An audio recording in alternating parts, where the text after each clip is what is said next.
ክቡራትና ክቡራን ተመልካቾቻችን እንደምን አደራችሁ? እንግዲህ ዛሬ እንኳን ለኢትዮጵያ እስልምና ሃይማኖት ተከታዮች እንኳን አደረሳችሁ እላለሁ። እንግዲህ በኢትዮጵያ ውስጥ ታላላቅ ሁለት ሃይማኖቶች እንዳሉ ነው የሚታወቀው። ያው ሶስተኛ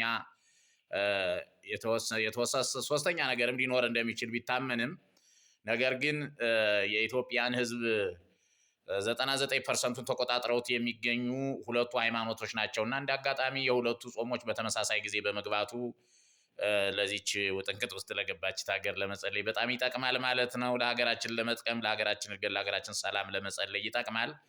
ስለዚህ ሙስሊሞች ሮመዳን ጾምን በጣም ነው የምትወዱት። በነገራችን ላይ ስለ ሮመዳን ማውራት የፈለኩት በጣም የምወዳቸው የማከብራቸው አዲስ አበባም አሉ ሙስሊሞች። በዚያ ላይ ደግሞ በዚህ በስራዬ እንግዲህ የባህል ሕክምና ስራ እንደምሰራ ይታወቃል። በብልት ዙሪያ እንግዲህ የሚልፈሰፈሱ ብልቶችን ማጠንከሪያ እሰጣለሁ። ጨርሶ የሞተውንም ለማስነሳት በተከታታይ ሕክምና ጥረት አደርጋለሁ። ሌሎችም እንደ አስም ያሉ በሽታዎች፣ እንደ ጨንጓራ ያሉ በሽታዎች፣ እንደ ካንሰር ያሉ በሽታዎች እና እንደ ስኳር ያሉ በሽታዎችን በ7 ቀን በሚጠጣ በመስጠት ተሰውነታችሁ እንዲጠፉ የሚያደርጉ መድኃኒቶችን አዘጋጃለሁ። ሌሎችም ስራ አጦችን ሁሉ በስራ በማሰማራት ብዙ አገልግሎቶችን እሰጣለሁና በዚህ በባህል ሕክምና ሙያዬ ላይ በቁጥር በርካታ የሚባሉ ሙስሊሞች ይሳተፋሉ፣ ይወዱኛል፣ ያከብሩኛል። ስለዚህ ለእናንተ ለምትወዱኝና ለምታከብሩኝ ሙስሊሞች ይሁንልኝ ብያለሁኝ። እኔ እንግዲህ በርካታ ወደ 37 ሃይማኖቶችን ሳጠና በትኩረት ግን በስፋት የኢትዮጵያ ኦርቶዶክስ ተዋሕዶ ቤተክርስቲያን የአብነት መምህር 27 ዓመት የደከምኩ የአብነት መምህር ነኝ። እስልምና እምነትን ደግሞ መምህር ከሆንኩ በኋላ ለማጥናት ቁርአኑን በስፋትና በጥልቀት አንብቤዋለሁ። በነገራችን ላይ እንግዲህ አማራ ክልል ቁርአን ያለው መርጌታ እኔ ብቸኛው ነኝ። ይሁት ተመልከቱ። እንግዲህ ይኸው ቁርአን አማራ ክልል ውስጥ ቁርአን ያለው መርጌታ ብቸኛው ማለት ነው። እንዳትንጫጫ የኢትዮጵያ ኦርቶዶክስ ተዋሕዶ ቤተክርስቲያን ማወቅ ሊቅነት ነው። ማወቅ ምሁርነት ነው። በነገራችን ላይ ለምንድን መሰላችሁ ቁርአኑን የገዛሁት ወደ 20 ዓመት ይሆነዋል። እና ለምን ገዛው ብትሉኝ አንድ ዶክተር ዛኪር የሚባል የነሱ ምሁር አሉ፣ ወደ ውጭ ነው ያሉት እና እሳቸው መጽሐፍ ቅዱሱን በቃላቸው ነው ያዙት። በተለይ አዲስ ኪዳንን በደንብ አብጠልጥለው በልተውታል። እና ኢየሱስ ክርስቶስን እያጠጣሉ ሰው ነው ተራ ነገር ነው ምናምን እያሉ ሲናገሩ ሰምቼ አዲስ አበባ ነበር መኖሪያን ጊዜ በጣም ተበሳጨውና እንዴት እንደዚህ ተመሬት ተነስተው ባልኖሩበትና ባልዋሉበት ኩበት ለቀማ እንዴት እንደዚህ አድርገው ሰማይና ምድርን የፈጠረውን ያህል አምላክ በዚህ ተደፋፍረው ያደርጋሉ ብዬ ያን ጊዜ በጣም ልጅም ስለነበርኩ ወጣት ስለነበርኩ ስሜታዊ ሆንኩና በቃ ምንድነው ማድረግ ያለብኝ በዚህ ጉዳይ ላይ ብዬ እኔም ደግሞ ተራዬን የነሱን ሃይማኖት መመርመር አለብኝ አልኩና ምን አደረግኩ ወሰድኳቸው። ይሄንን ቁርአን ገዛሁትና እንዲያውም ልገዛው ስሄድ ምን አሉኝ መሰላችሁ? ይሄንን ቁርአን ልገዛ ስሄድ ይሄንን አንገቴ ላይ ያለው ማተብ አይቶ ይሄንን አየና ይሄንን ማለት ነው ሐራም ነው ለአንተ አይሸጥልኝ ብሎ ከለከለኝና አንድ በጣም ወዳት ነጃት የምትባል ጎረቤት ነበረችኝ። ይኸውልሽ ልገዛ እኔ ላነብ በህድ ከለከለኝ ብዬ ብላት ያቺ ልጅ ተናዳ ሄደችና ስንት ነው ስትለው ዋጋውን ይነግራታል። ያን ዋጋውን ሰጣ ከራሷ ብር አመጣችና ከዚያ በላይ ምን አገባህ አንተ ብርህን አትወስድም እንዴ? በቃ ከፈለገ ለምን ያነበው ምን አገባህ ስትለው አይ ቀድዋል ብዬ ነው ምናምን ሲላት ተቆጥታ አምጥታ በራሷ ገንዘብ በስጦታ የሰጠችኝ ነጃት የምትባል ሙስሊም ናት። ብሩ ልስጥሽ ስላት አልፈልግም፣ ከመጽሐፍ ቅዱስ እኩል አክብረህ ተጠቀምበት፣ በዓለም ላይ በሚሊየን የሚቆጠር ህዝብ የሚከተለው መጽሐፍ ነው፣ ይሄን ቀደህና አራክሳ አትጠቀምም፣ ስለዚህ በስነ ስርዓት አክብረህ ተጠቀመው አለችኝ። ይሄው መሸፈኛው አሁን አልቆ ነው መሸፈኛው እንጂ ሸፍኜ በክብር ይዤ ነው ማነበውና እንዲያው ካነበብኳቸውና ከምደነቅባቸው ነገሮች የተወሰነ ነገር ልበላችሁማ። በጣም ደስ ይላል።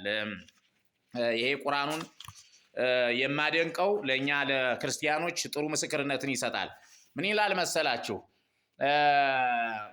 አሊ ኢምራን ክፍል 3 ምዕራፍ 3 ሱረቱ አሊ ኢምራን ላይ ነው የሚናገረው። ምን ይላል መሰላችሁ?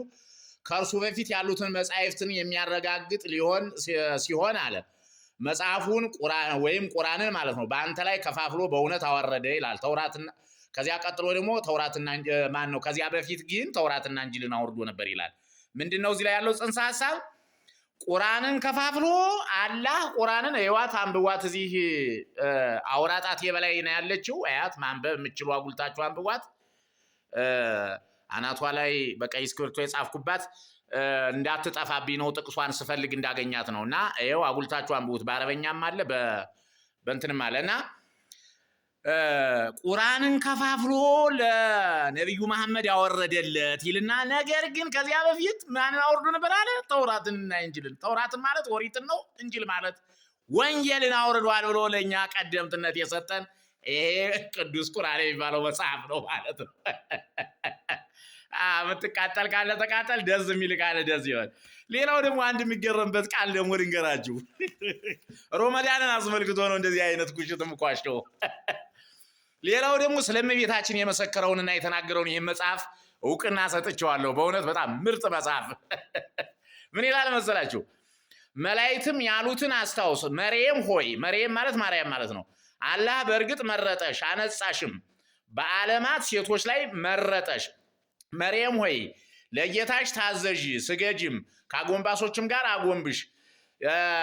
ይህ ወደ አንተ የምናወርደው የሆነ ከሩቅ መሪዎች ነው። መርየም ማን እንደሚያሳድግ ብርቶቻቸውን ለዕጣ በጣሉ ጊዜ እነሱ ዘንድ አልነበርም፣ በሚከራከሩም ጊዜ እነሱ ዘንድ አልነበርንም እያለ ይሄድና የመጨረሻዋን ነግሬያቸው ነው የማቆመው። ቁጥር 45 ላይ እንግዲህ አሊ ኢምራን ክፍል 3 ነው ብያቸዋለሁ። ቁጥር 45 ላይ መላእክት ያሉትን አስታውስ ይላል። መርየም ወይ አላህ ከእርሱ በሆነ ቃል ስሙ አልመሲህ ኢሳ የመርየም ልጅ፣ ኢሳ ማለት ኢየሱስ ማለት ነው። በነገራችን ላይ የመርየም ልጅ በዚህ ዓለምና በመጨረሻውም ዓለም የተከበረ ከባለሟሎቹም በሆነ ልጅ ያበስርሻል ይላል። በሕፃንነቱና በከፈኒሳነቱ ሰዎችን ያነጋግራል፣ ከመልካሞቹም ነው አላት ይልና በጣም የሚገርመው ነገር ግን ምን መሰላችሁ? ጌታዬ ሆይ ሰው ያልነካኝ ስሆን ለእኔ እንዴት ልጅ ይኖረኛል አለች። አያችሁ፣ እንዴት ይኖረኛል አለች ማለት ነው። ነገሩ እንደዚህ ነው አላት። የሚሻውን ይፈጥራል፣ አንዳችን በሻ ጊዜ እርሱ ሁን ያለው ይሆናል ብሎ አስቀምጦታል። ይኩነኒ በከመ ትቤለኒ የሚለውን ይህንን የወድስዋ መላእክት ላይ የተጻፈውን በእኛ ነው ይሄ ቁርአኑ እንደወረደ ያስቀመጠው ማለት ነው። ስለዚህ ለእመቤታችን በድንግልና ጸንሳ በድንግልና እንደወለደች መስክሯል። ሌላም ቦታ ላይ አግኝቼዋለሁ። ሳትወልድም ድንግል ናት። ከወለደችም በኋላም ኢሳን በመውለቷ ድንግልናዋ እንዳልፈረሰ ጠንቅቆ ይናገራል ማለት ነውና በነገራችን ላይ አውሮ ለመኖር በጎ ማውራት ከቻል መጽሐፎችን ማዛመድ ከቻል መልካም ነገር ነው ያለ። በዚያ ላይ ደግሞ የኢትዮጵያ ኦርቶዶክስ ተዋሕዶ ቤተክርስቲያንና ሃይማኖት ልበል የኢትዮጵያ ኦርቶዶክስ ተዋሕዶ ሃይማኖትና እስልምና ለኢትዮጵያ ነፍስና ስጋ ናቸው። ምንድናቸው? ነፍስና ስጋ ናቸው። ነፍስ የኢትዮጵያ ኦርቶዶክስ ተዋሕዶ ቤተክርስቲያን ስትሆን አካላዊ ስጋ ደግሞ እስልምና እምነት ይመስላታል ማለት ነው። እንግዲህ ያለ ነፍስ ስጋ ቆማ እንደማትሄድ ስጋም ያለ ነፍስ እንደማትኖር ሁሉ ሙስሊም ያለ ክርስቲያን፣ ክርስቲያን ያለ እስላም እዚህ ሀገር ኢትዮጵያ አይመቻትም ማለት ነው። እንግዲህ እግዚአብሔር የሰጣት ጸጋ ነው እነዚህ ጸጋዎች። ስለዚህ ነፍስ የተለየው ስጋ በርን እንደሆነ ሁሉ ክርስቲያን የሌለበት ሙስሊም በርን ነው ማለት ነው። ይሄንን ጠንቅቀህ ወቅ። ለፍልፍ ተፈለክ እንደዚሁም ሁሉ ስጋ የሌለባትም ነፍስ ቻው ወደ ገነት እዚህ ምድር ምን ጉዳይ ያላት። ስለዚህ ሙስሊሞች የሌሉበት ህይወት አይረባም ማለት ነው። በዚህ አይነት አድርጋችሁ ተከባብረን የእኛን ጾም ለእናንተ የእኛን ጾም ለእኛ አድርገን አክብረን በእግዚአብሔር ዘንድ ክብር እንድናገኝ በአክብሮት ጠይቃለሁ። እንኳን አደረሳችሁ። በድጋሚ ሼር ላይክ አድርጉ። ለሙስሊሞች ነው ይሄን ያስተላለፍኩት፣ ለወዳጆቼ ለአድናቂዎቼና ለተከታዮቼ ነው። ይቆየኝ። አመሰግናለሁ። አለቃ ይባቤ ነኝ።